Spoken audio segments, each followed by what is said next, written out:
Welcome to Magic Arcanum. I'm Ryan Gomez. Behind the scenes is Nicole Burdick, and we're so glad you're here because it's story time. Duskmourn, House of Horror, takes us to a plane once rich in technology, but now under the control of a demon who feeds on the remaining natives and newcomers alike. The official story can be found in 6 freely available online chapters and is represented in-game by 9 Story Spotlight cards. So that is what I will be referencing today as I tell you what happens in Duskmourn, House of Horror. Things start with a brief flashback to a time many years ago when a small family moved into a creepy-looking house on an otherwise unremarkable suburban street.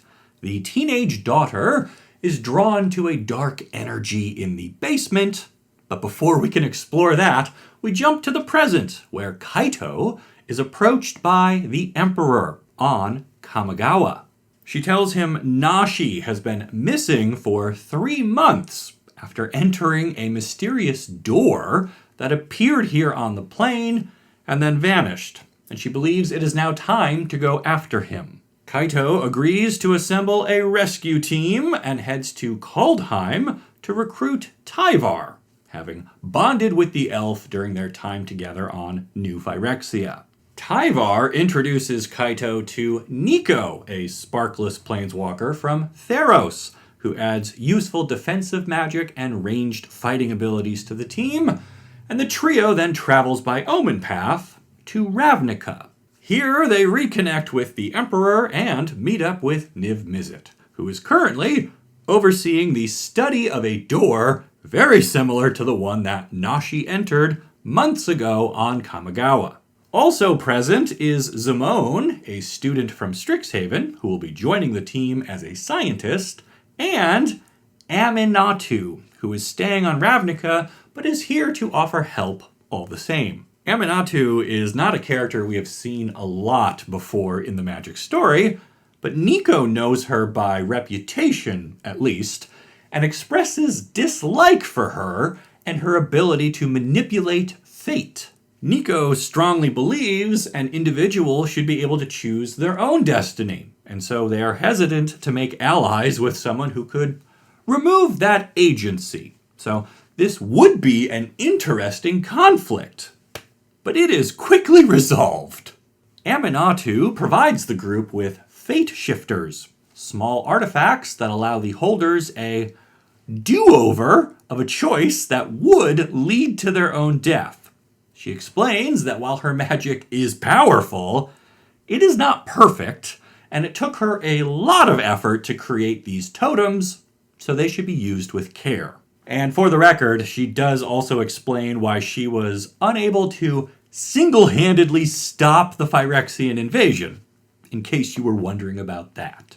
Finally, Atrata hands the group small devices that will monitor the energy levels within the house on the other side of the door. And they know it's a house because they've already sent through some drones that sent back footage, but that's about all they know so far. With everyone equipped, the Emperor, Kaito, Tyvar, Niko, and Zimone enter the Enigma and step through the ornately carved wooden door as the others watch with a mix of curiosity and apprehension. The group is transported to a dusty hallway where they quickly realize the door itself has vanished, so there will be no going back. They press on, taking Niko's advice to follow the rightmost path, which is a standard maze-solving technique and would probably work great if the house hadn't just proved it was capable of altering itself by removing doors. But let's give it a shot. Cautiously, they make their way through a series of connected rooms, including one with a half-drained swimming pool, before the Emperor decides they should turn around because this place seems to be much larger than they anticipated. While returning to their original hallway, they hear a voice screaming for help, and so Tyvar runs off, followed immediately by Zimone.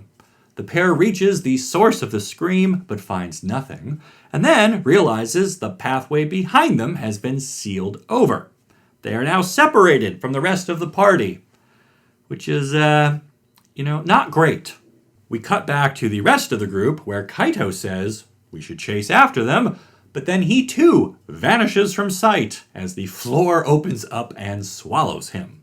Niko reminds the Emperor that out of the whole group, only Kaito is still a planeswalker, and thus is the only one who can get himself out of almost any situation. So it is better to focus on rejoining Tyvar and Zimone for now. They begin their search for the others and reach a sort of meat locker room, cold and filled with flayed creatures hanging from chains. Suddenly, a stranger appears and fires a slingshot that distracts a mask-wearing butcher long enough for them all to escape into the next room. The intervening stranger introduces himself as Winter and says he has spent most of his life in this house, and now that Niko and the Emperor are here, they belong to Duskmourn too. Winter goes on to explain some general rules. The house is hungry, and it is aware of the people in it. It can change itself, and it loves to pull groups apart and feed on their fears. You cannot escape, and you will not beat the house. All you can do is try to survive as long as possible. Finally, Winter says, don't trust anything in here but those. And he points at a glimmer that has appeared next to the Emperor. Glimmers are manifestations of hopes and dreams, and seem to be something the house allows, maybe as part of its own game. Even Winter isn't really sure, or at least doesn't seem to care. The Emperor explains that they came here to find Nashi, and asks her glimmer to lead her to him. And off they go. We cut back to Kaito, who was swallowed up by the floor, and has now found himself in a dark forest. Suddenly, a dragon appears overhead and breathes scorching fire on the trees, burning them down. Kaito is surrounded by the flames, but they don't harm him. Instead, they reveal more dragons and a ruined city. And Kaito feels the presence of magic similar to Teferi's manipulation of time. Almost as suddenly as it all appeared, the dragons and the flames and the city and the forest all vanish, and Kaito is left in an empty basement. Except it's not empty. Kaito senses something trying to sneak up on him from the shadows, so he turns and throws a punch right into the face of Jace, who says, "Wow, nice to see you too." Kaito is not super happy to find Jace here, because last time they saw each other, they were fighting over the Silex and the fate of the multiverse and everything. So Jace still has a lot to answer for, but before they can address all of that, they hear a groaning sound from the shadows of the basement and agree to pause their own conflict for now. The story then cuts back to Tyvar and Zimone, who are in a library room, and Zimone has been reading up on the history of Duskmourn. She tries to explain to the bored Tyvar how several types of dark magic have been woven together into this house, but before she can get very far, a creature leaps out at them from between the bookshelves. Tyvar bravely fights off this spidery thing, but it has Undying. So when it comes back with a +1/+1 counter, he and Zimone make a run for it. We cut to the Emperor, Niko, and Winter, who are still following the glimmer, and they pass through a room full of broken mirrors. Winter encourages speed here, but Niko stops to watch as a glitch ghost climbs out of these shattered fragments.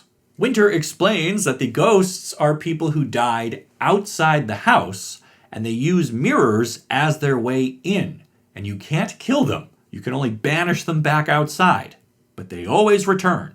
Niko hears all of this and then throws one of their own mirror shards at the ghost, and wouldn't you know it, the ghost gets trapped inside the shard, which surprises Winter. So they've got at least one weapon against one creature in this terrible place. But will it be enough? Perhaps emboldened by this display, the glimmer leads them forward again until they come upon several caged rat folk.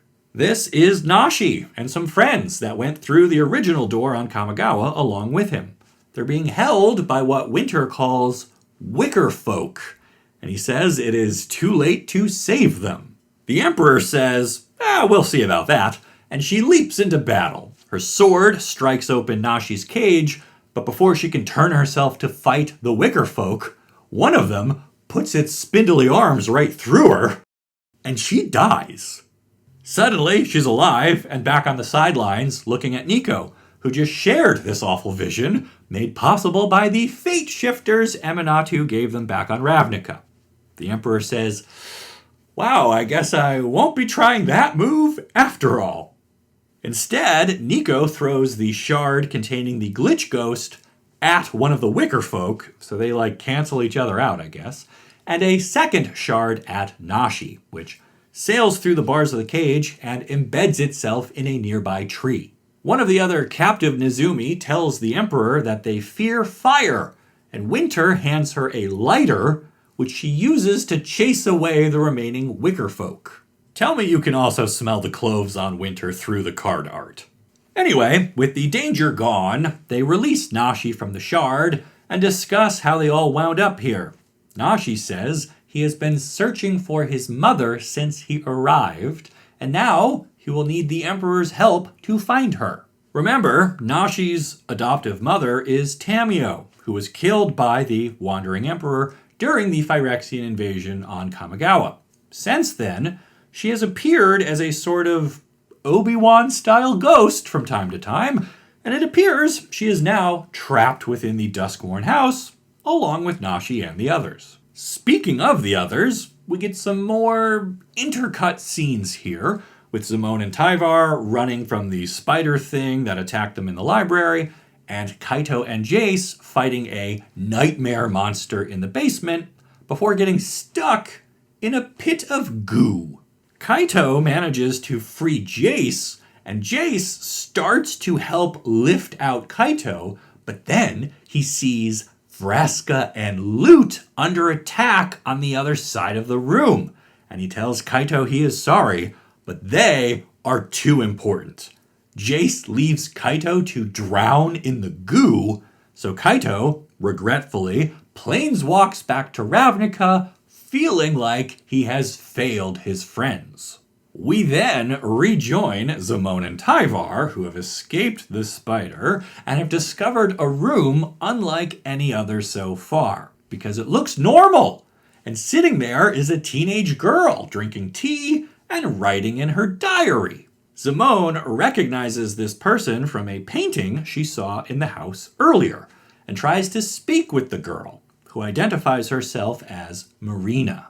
Marina confirms her family bought this house a long time ago, but doesn't really like the tone of Zimone's questions, especially regarding the books she found in the library earlier.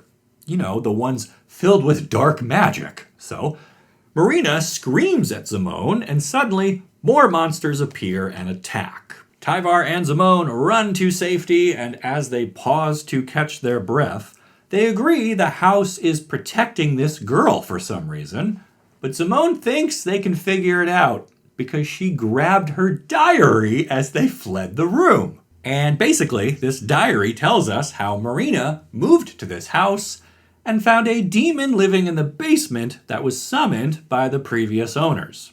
They wanted a helpful house spirit, but summoned a demon by mistake. It could happen to any of us. Anyway, Marina felt sorry for this demon and tried to help get him free, and she might have accidentally fed him some mean girls from her new school, which gave the demon enough power to expand the house and eat the neighbors, and then the more he ate, the more he grew, and the more he grew, the more he ate. Zimone then spells it out that the house now covers the whole plane, and it protects Marina, but anybody other than her is in danger of being consumed.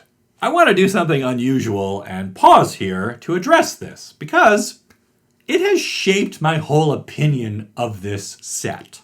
You see, when Duskmourn was announced, they pretty much immediately told us the whole plane was one big haunted house controlled by a demon. And then they had to fill it with stuff, so they referenced a lot of horror films and pop culture from Earth. But then the story they gave us slowly builds up to this idea, right? It starts with Nashi going missing through a mysterious door, but we know omen paths are a thing, so it can't be too different from that, you know? And then this team goes through and it's just a house. And they explore a bit and realize, gradually, it's a really big house. Maybe too big. Maybe impossibly big. And then the weird stuff starts happening and different monsters show up and our heroes are challenged in interesting ways before we get the realization that the house covers the whole plane and has for some time. When you come at it from that direction, it's actually a fun ride. But because the marketing already pretty much ruined this for me, I went in with very negative expectations. I mean, I thought there were going to be TVs everywhere and creepy clowns and baseball bats and all the stuff they showed us in previews, basically. But the story, so far, is better than I expected. And I wish the set had been presented with a bit more mystery to it, rather than leaning so heavily on all of the movie references. Anyway, back to Nashi, Niko, and the Wandering Emperor.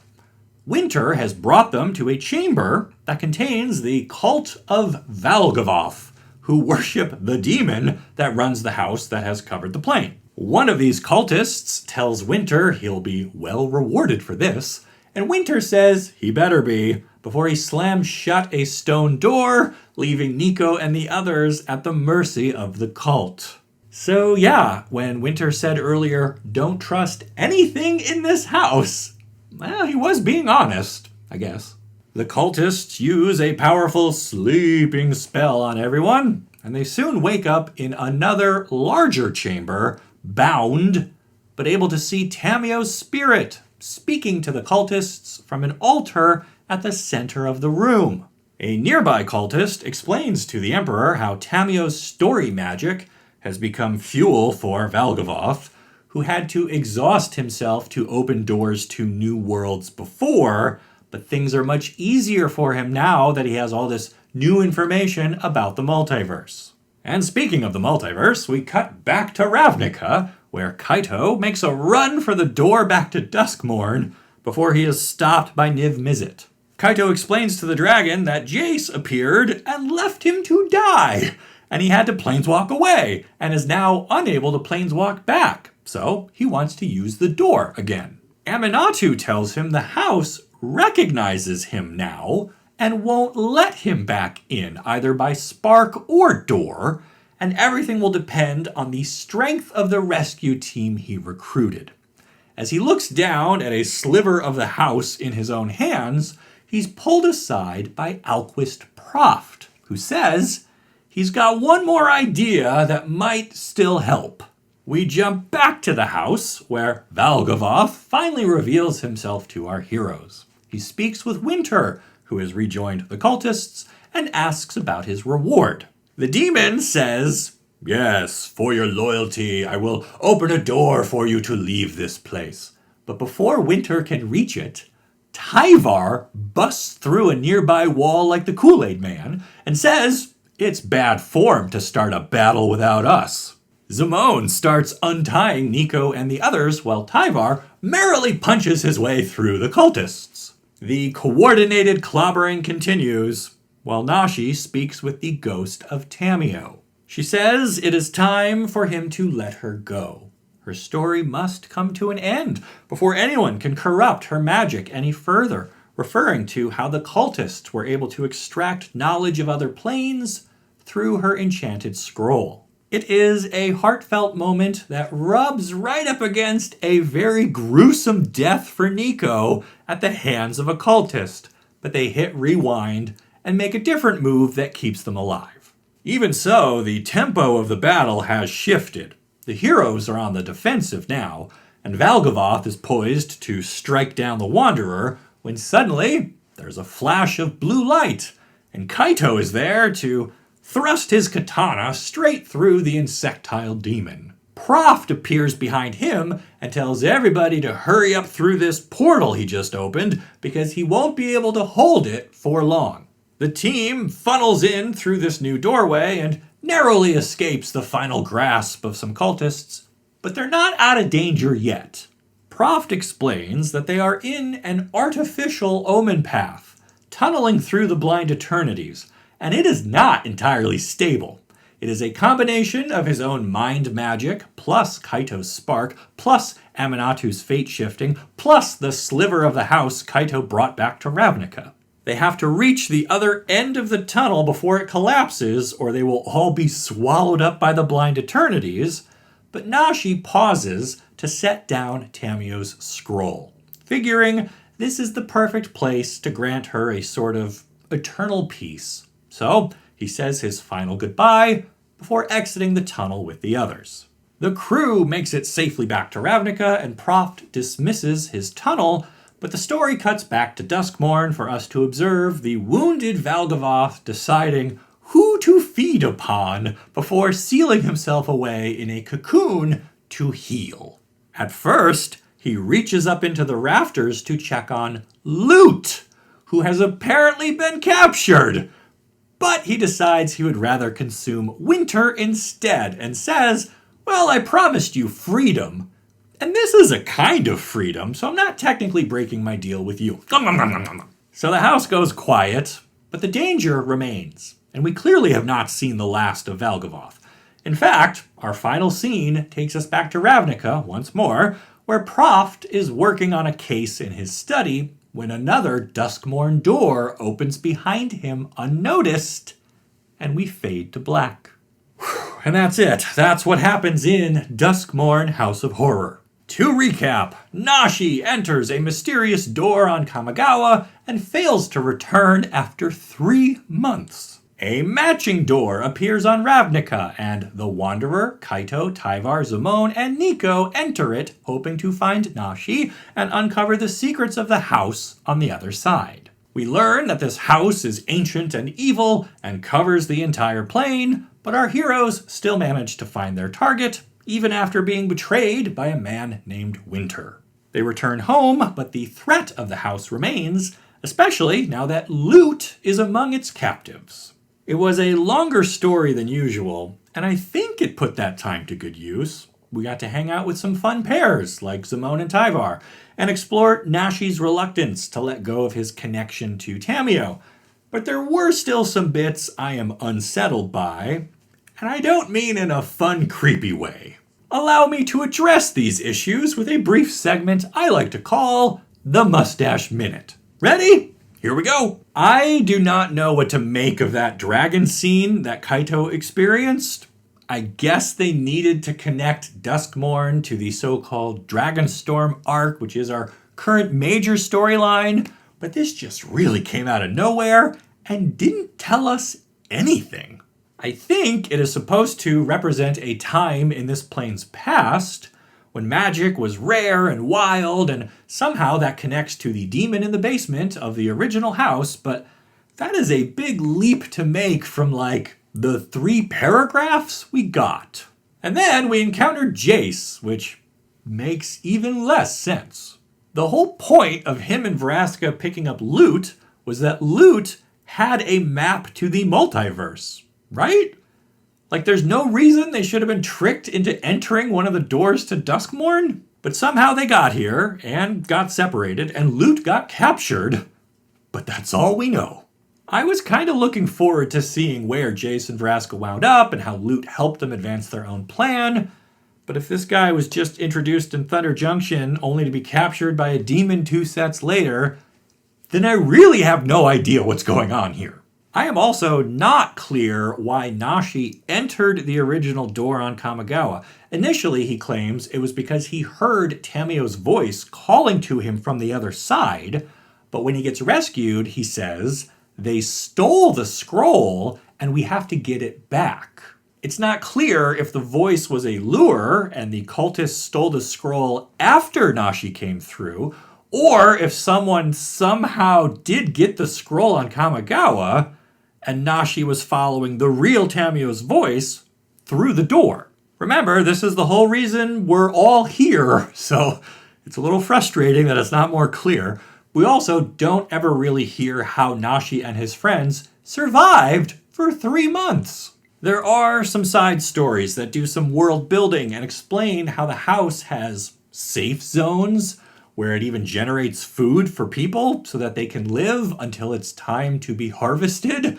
But now that it has learned how to open doors to other planes, it has pretty much stopped providing for the people already trapped here.